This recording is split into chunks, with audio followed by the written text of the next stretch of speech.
থেকে বছরের মানে প্রথম মাহফিল, অনেকে বললো যে ভাই বছরের প্রথম মাহফিল, যাই বলেন তাই বলেন, তারপরে যেতে চাই। বললাম আমারে তো টাইম দিয়েছে যা, সেটা হলো এখন বাজে 23, কইছে 55-র মধ্যে শেষ করতে, তাও কালেকশন সহ। তাহলে বোঝেন যে মানে কিভাবে আমার দৌড়াইতে হবে। এই জন্য আমি আর সুরের দিকে গেলাম না, সরাসরি একেবারে স্টার্ট করলাম।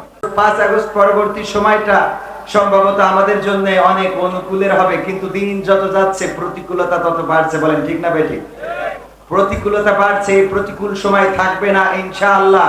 কারণ আমরা কি করে স্বাধীনতা আনতে হয় সেটা 5ই আগস্টের আগে রক্ত দিয়ে প্রমাণ দিয়েছি। আগামীতেও যদি কেউ ফ্যাসিস্ট হতে চায়, আমরা আবারও রক্ত ঢালতে প্রস্তুত আছি না নাই? অনাকাঙ্ক্ষিত ঘটনা ঘটে যাচ্ছে, তার মধ্যে অন্যতম হলো ফরিদপুরের রাজবাড়ির গোয়ালন্দে যে ঘটনাটা ঘটেছে, এটা মনে হয়েছে পরিকল্পিত। তৌহিদি জনতার ব্যানারে যারা ওই কবরের মধ্যে নেমেছে, নুরা পাগলা বা নুরুল পাগলা যেই হোক না কেন, কারো লাশ তুলে নিয়ে পুড়িয়ে দেওয়ার এখতিয়ার কোন মুসলমানকে দেওয়া হয়। সে হোক পাগল, হোক পীর, হোক নাস্তিক, হোক আস্তিক, আগুনে পোড়ানোর অধিকার মুসলমানদের দেওয়া হয় নাই। হিন্দুরা তাদের লাশ সৎকার করে, মুসলমানরা তাদের লাশ কবরস্থ করে। যদি কবর অন্যভাবে দিয়ে থাকে সেটা বয়কট করা যেতে পারে, কিন্তু সেই কবর থেকে লাশ তুলে পোড়ানোর অধিকার দিল কে? এবং আমি পর্যালোচনা করলাম ঈশার পরবর্তী সময়ে, দেখলাম যে তাওহীদি জনতার ব্যানারে যারা সব জিন্সের প্যান্ট পরা আর দোকান থেকে ওই যে ইনস্ট্যান্ট পাঞ্জাবি কেন, খেয়াল করেছেন কিনা আপনারা জানি না। জিন্সের প্যান্ট পরা আলেম ওলামা নয়, জিন্সের প্যান্ট পরে আর ওই যে ইনস্ট্যান্ট পাঞ্জাবি, বাজারের দোকান থেকে কেনা পাঞ্জাবি, এইগুলো কারা পরে? যারা শুধুমাত্র ঈদের নামাজ আর জুম্মার নামাজ পড়ে তারা। ওরা কখনো তাওহীদি জনতা হতে পারে না। তাওহীদি জনতা হওয়ার জন্য আগে 5 ওয়াক্ত নামাজি হওয়ার প্রয়োজন আছে না নাই? যারা জিন্সের প্যান্ট পরে ঠিক মতো নামাজ পড়ে না, পিশাব পুরে কুলুপ নেয় না, তারা তাওহীদি জনতার ব্যানারে বাংলাদেশে অস্থিতিশীল পরিস্থিতি তৈরি করতে চায়।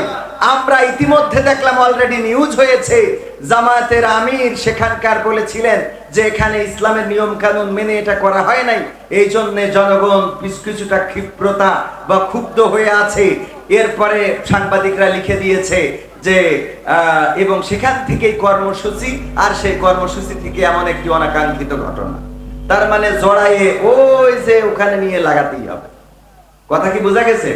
এই জন্য সোচ্চার হতে হবে, জাগ্রত হতে হবে। ষড়যন্ত্রের ফাঁদে পা দেওয়া যাবে না। ফাঁদ পেতে রেখেছে।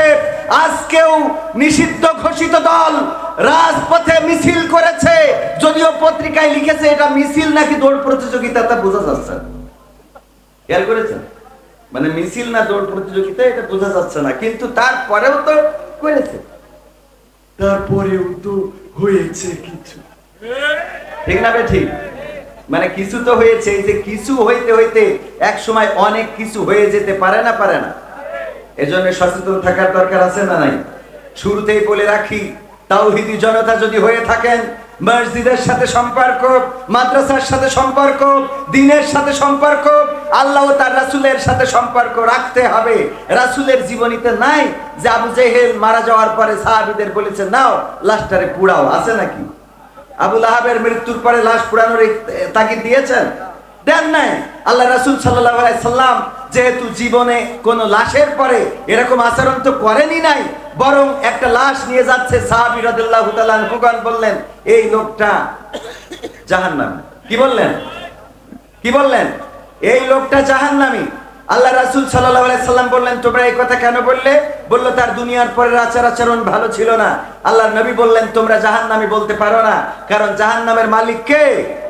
আল্লাহ রাব্বুল আলামিন। তিনি চাইলে তাকে জাহান্নাম দিবেন, তিনি চাইলে তাকে জান্নাত দিবেন। আল্লাহর উপরেই এটা ছেড়ে দাও, আল্লাহর উপরেই এটা রেখে দাও।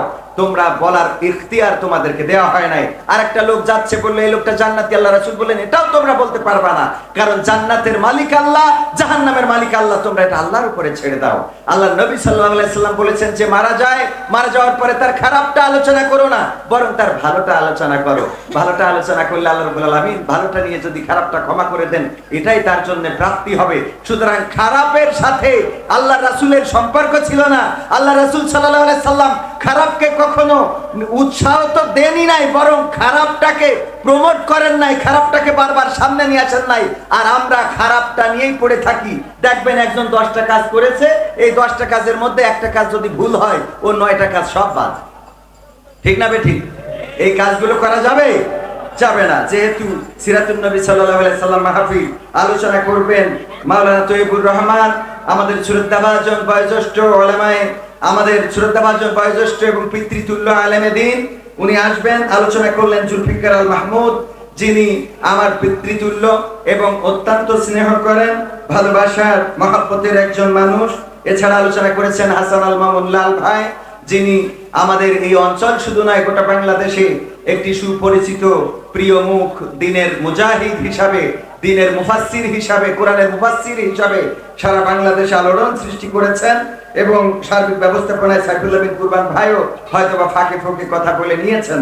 আমি ওনাদের প্রতি সম্মান রেখে কয়েকটা সঙ্গীত আপনাদের সামনে পরিবেশনা করতে চাই, কারণ আমাদের ইউটিউবার ভাইয়েরা আপনারাও এসেছেন, আমার কাছে ওয়াজ তো অনেক শুনেছেন, আমার কাছে আসলে এখানে ওয়াজ শোনার জন্য আপনারা আসেননি, এটা আমি বুঝতে পারছি। ঠিক না বে ঠিক? যার প্রেমে দিয়েছি এমন, যার নিয়ে দেখিয়া স্বপন, হৃদয় হয় যে ব্যাকুল, সে যে আমার প্রিয় নবী মুহাম্মদ রাসূল, সে যে আমার প্রিয় নবী মুহাম্মদ রাসূল, যার প্রেমে দিয়েছি এমন, মন ছুটে যাই যার টানে, মরু মদিনার উদ্যানে, মন ছুটে যাই যার টানে, মরু মদিনার উদ্যানে, সুভাষ ছড়াই বিশ্বব্যাপী, সুভাষ ছড়াই বিশ্বব্যাপী, গন্ধরাজ যে ফুল, সে যে আমার প্রিয় নবী মুহাম্মদ রাসূল, সে যে আমার প্রিয় নবী মুহাম্মদ রাসূল, যার প্রেমে দিয়েছি এমন, মন উদাসী মনের দানে, তারেই শুধু কাছে টানে, যার প্রেমেরই আর তো না দে, মন যে আমার শুধুই কাঁদে, মন উদাসী মনের দানে, তারেই শুধু কাছে টানে, যার প্রেমেরই আর তো না দে, মন যে আমার শুধুই কাঁদে,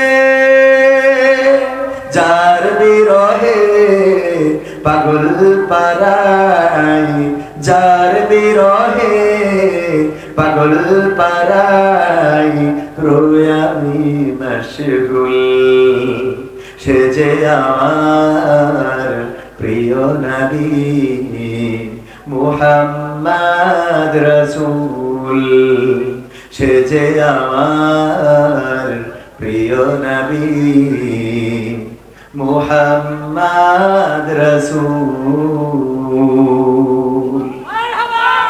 আর একটু জোরে বলা যাবে না?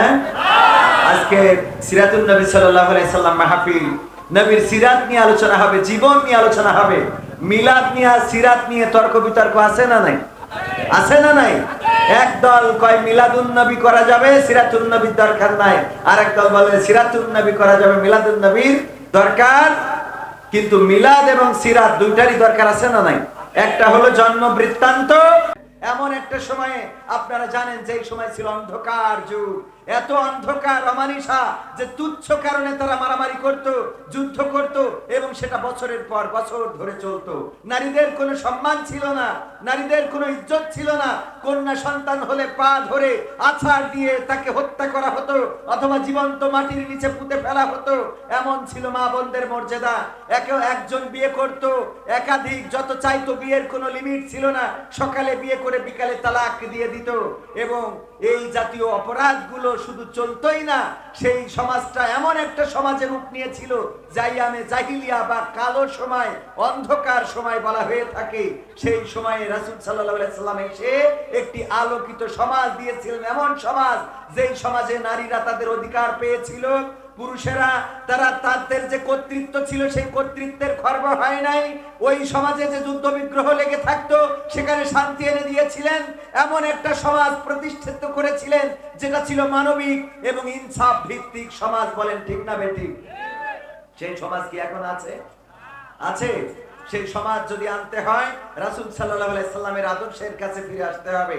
একটা ঘটনা বলেই আমি আরো কয়েকটা সঙ্গীত শোনাবো। সেটা হলো বিশ্বনবী সাল্লাল্লাহু আলাইহি সাল্লাম তখন মক্কায় রয়েছেন, আল আমিন উপাধিতে ভূষিত। নবী তখনও হন নাই। আপনারা ঘটনাটা অনেকেই হয়তো জানেন। হাজরে আসওয়াদ, কাবা সংস্কারের পরে হাজরে আসওয়াদটা কে বসাবে? যেই পাথরে চুমা খাইতে পারলে জীবনের গুনাহ খাতা মাফ হয়ে যায়। বলেন সুবহানাল্লাহ। এই কালো পাথরে আমরা চুমা খাই না? আমরা যে হজে যে চুমা খাওয়ার জন্য হুড়োহুড়ি লেগে যায়। এই পাথর কে বসাবে? চারটি গোত্র তারা দাবি করলো আমরা বসাবো, কারণ আমরাই সেরা। এরা বলে আমরা সেরা, চৌধুরী বংশ বলে আমরা সেরা, সর্দাররা বলে আমরা সেরা, মোল্লেরা বলে আমরা সেরা, আর এক গ্রুপ বলে আমরা সেরা।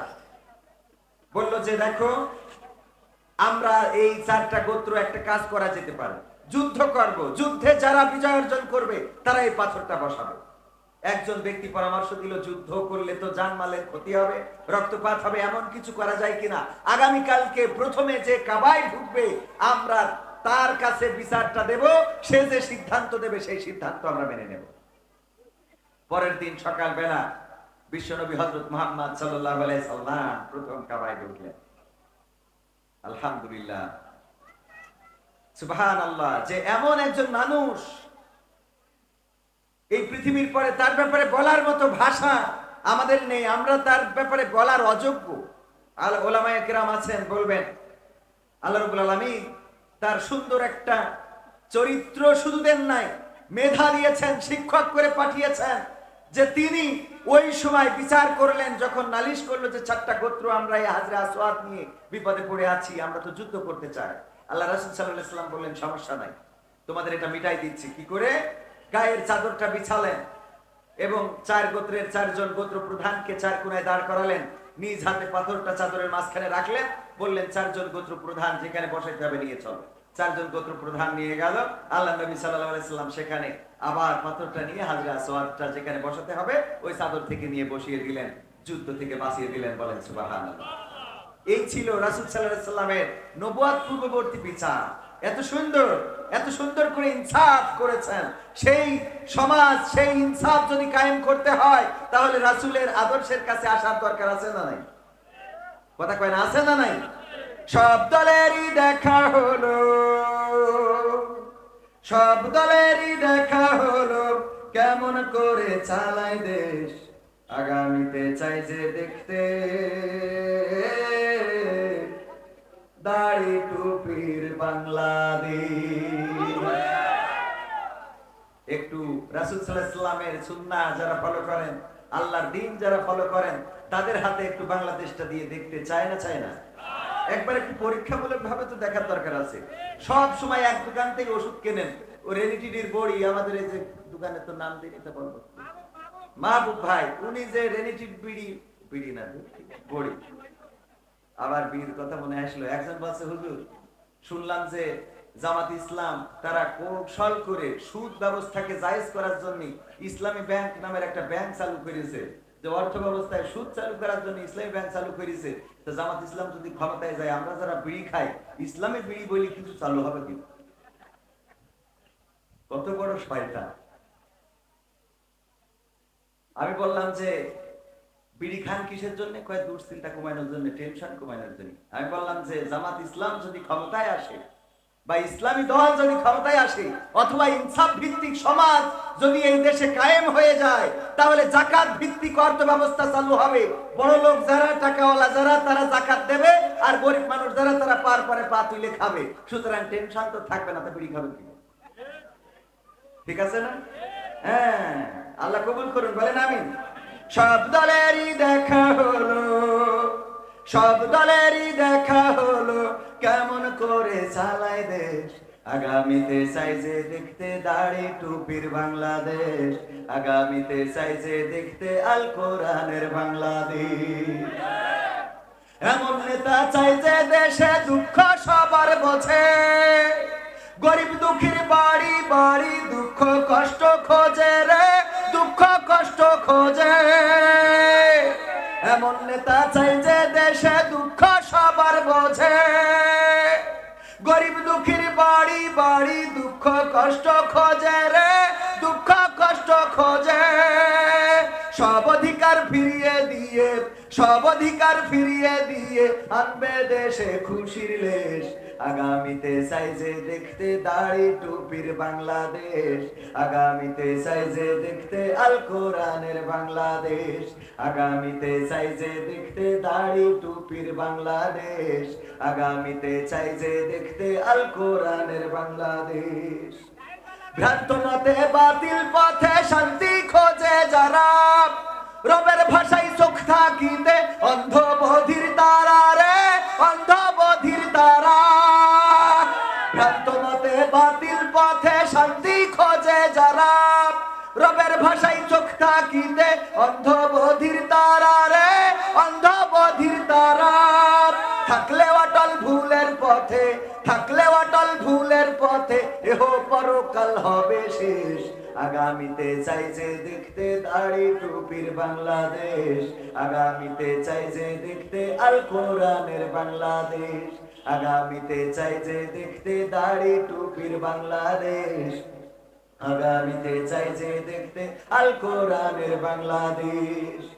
দুর্নীতি আর দুঃশাসন ভাই চলবে না এই দেশে, রুখে দিতে হবে তাদের আসলে ফ্যাসিস্ট বেশে রে, আসলে ফ্যাসিস্ট বেশে। দুর্নীতি আর সাদাবাজি ভাই চলবে না এই দেশে, রুখে দিতে হবে তাদের আসলে ফ্যাসিস্ট বেশে রে, আসলে ফ্যাসিস্ট বেশে। চললে আইন আল কোরআনের, চললে আইন আল কোরআনের, তবেই দেশটা চলবে বেশ। আগামীতে চাইছে দেখতে দাড়ি টুপির বাংলাদেশ, আগামীতে চাইছে দেখতে আল কোরআনের বাংলাদেশ, আগামীতে চাইছে দেখতে দাড়ি টুপির বাংলাদেশ, আগামীতে চাইছে দেখতে আল কোরআনের বাংলাদেশ। সব দলেরই দেখা হলো, সব দলেরই দেখা হলো, কেমন করে চালায় দেশ। আগামীতে চাইছে দেখতে দাড়ি টুপির বাংলাদেশ, আগামীতে চাইছে দেখতে আল কোরআনের বাংলাদেশ, আগামীতে চাইছে দেখতে দাড়ি টুপির বাংলাদেশ, আগামীতে চাইছে দেখতে আল কোরআনের বাংলাদেশ। আমাদের একজন ভাই বললেন দাড়ি পাল্লার বাংলাদেশ দেখতে চাই। আমি শুধুমাত্র একটা প্রতীকে সীমাবদ্ধ করতে চাই না, আমি বলতে চাই ন্যায় ইনসাফ সুবিচার এই বাংলার জমিনে কায়েম করার জন্য, আল্লাহর দ্বীন আল্লাহর জমিনে প্রতিষ্ঠিত করার জন্য, যারা কোরআন বুকে নিয়ে, যারা আল্লাহর দ্বীন বুকে ধারণ করে লালন করে, যারা রাসূলের সুন্নাত নিজেদের শরীরে ধারণ করে লালন করে আমাদের সামনে এসে দাঁড়াবে, আমরা প্রতীক যাই হোক আমরা তাদের লোক। বলেন ঠিক কিনা? এই সিদ্ধান্ত কি নিতে রাজি আছেন? কারণ আবার অনেক ভাই বলতে পারে যে এই মাহফিল তো আমরা টাকা দিচ্ছি, আছে না নাই? এখন ওয়াজ মাহফিলে শুধু কি জামাত ইসলাম ইনভেস্ট করে? শুধু জামাত ইসলাম টাকা দেয়? অন্য অন্য দলও দেয় না? দেয় না? অন্যান্য দল যারা আছে, চরমনা, আটরশি, ফুরফুরা, বিএনপি, জাতীয়তাবাদী, জাতীয় পার্টির অফিসিয়াল আজকে আগুন লাগাই, ওকে তো থাকার কথাই নাই দেশে, ওরা আছে কেন? এটাই তো বুঝি, কথা কয় না। ওবায়দুল কাদের না থাকলে এই এরশাদের ভাই কাদের থাকে কেন? ঠিক না বেঠি? ওবায়দুল কাদেরের যদি জায়গা না হয়, জিএম কাদের এই দেশে থাকে কিভাবে, এটা প্রশাসনের কাছে জানতে চায়। কারণ এরা ফ্যাসিস্টদের দোসর, এরা ফ্যাসিস্টদেরকে চালিয়েছে, বলেন ঠিক কিনা? সুতরাং এইগুলোকেও আইনের আওতায় আনার দরকার আছে না নাই? বিচারের কাঠগড়ায় দাঁড় করানো দরকার। কোন পাগল ছাগল স্লোগান দিয়েছে তারে ধরে জেলে ভরে, আর বুদ্ধিমান না ধরে তো পাগল ছাগল। বুদ্ধিমানকে সব সেভ এক্সিট দেয়, কি এক্সিট? Save exit. আর ওই পাগল ছাগল কিটা কথা কইতে ওর ধরিনি। মাঝে মাঝে মনে হয় যে তোরা দেখে থাকে আমি চলি না।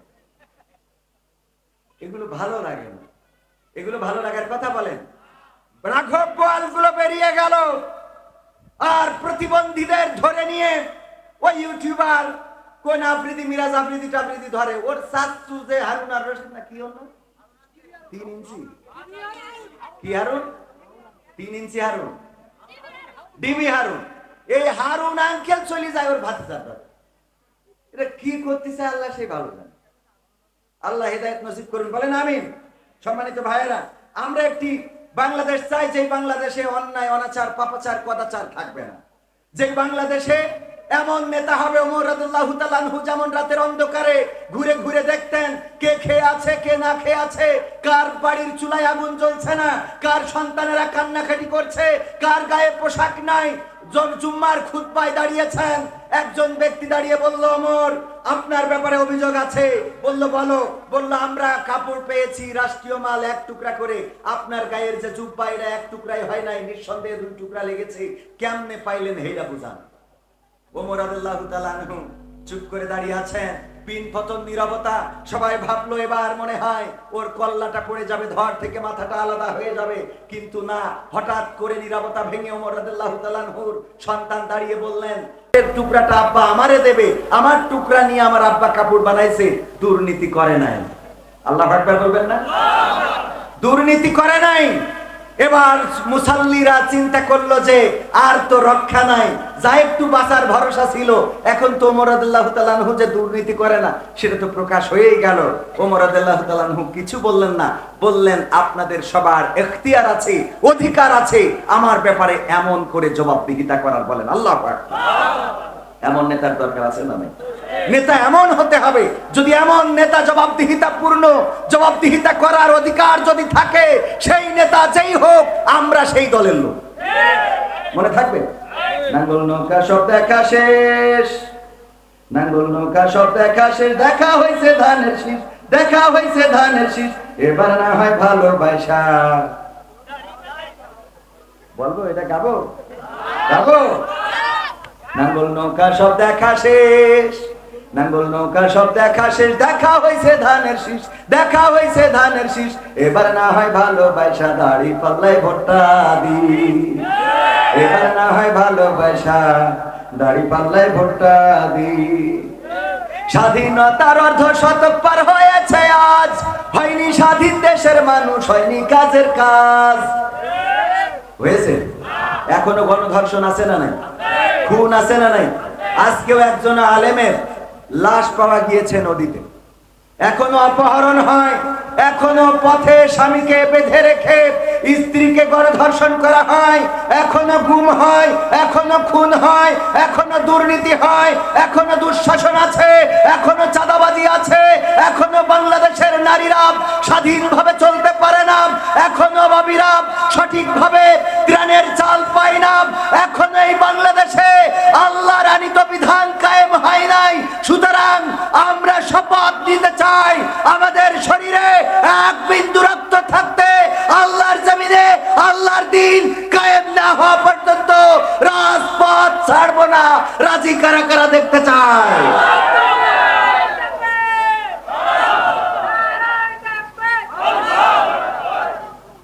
সম্মানিত ভাইয়েরা, যদি রাজপথ ছেড়ে দিই তাহলে বাতিলেরা আবার আমাদের মাথার উপরে বসে আল্লামা সাঈদীর সেই ভবিষ্যৎবাণী বলেছিলেন যে আমি দেখতে পাচ্ছি বাংলাদেশের উত্তর গগনে কালো মেঘ জমা হয়েছে, যদি সফলভাবে মোকাবেলা করতে না পারেন এমন গাঢ় কালো অন্ধকার অমাবস্যার রাত আসবে যার শুভে সাদিক হওয়া সম্ভব।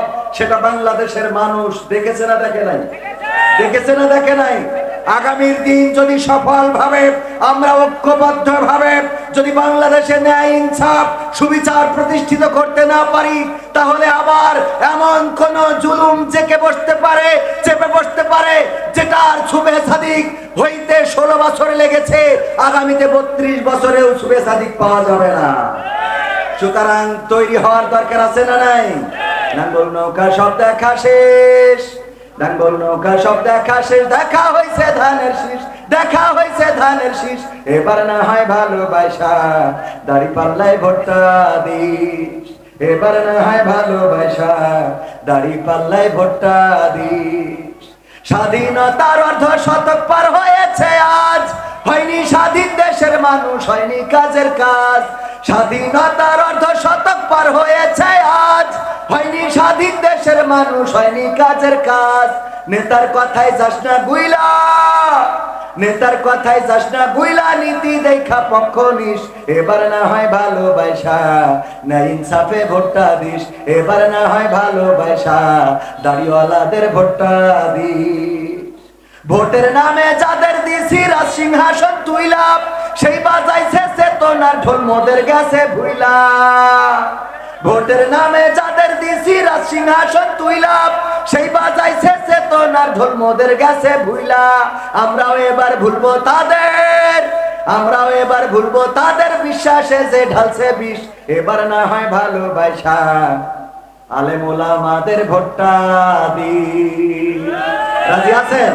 আগে কিন্তু ক্লিয়ার করেছি, প্রতীকের পরে সীমাবদ্ধ থাকবো না। ন্যায় ইনসাফ সুবিচার বাংলার জমিনে যারা কায়েম করতে চাইবে আমরা তাদের পক্ষের লোক। মার্কা যা হয় বলেন, মার্কা যা হয় হোক, আমরা তাদের পক্ষের লোক যারা এই সমাজে ন্যায় ইনসাফ সুবিচার কায়েম করতে চাইবে। সম্মানিত ভাইয়েরা, আমার সময় অলরেডি শেষের পথে, আরো দু একটা সঙ্গীত শোনানোর প্রত্যাশা করছি। আপনারা ওয়াদা করেছেন রাজপথ ছাড়বেন না, করেছেন না? সত্যি এখানে আসি রাজপথেই মোটামুটি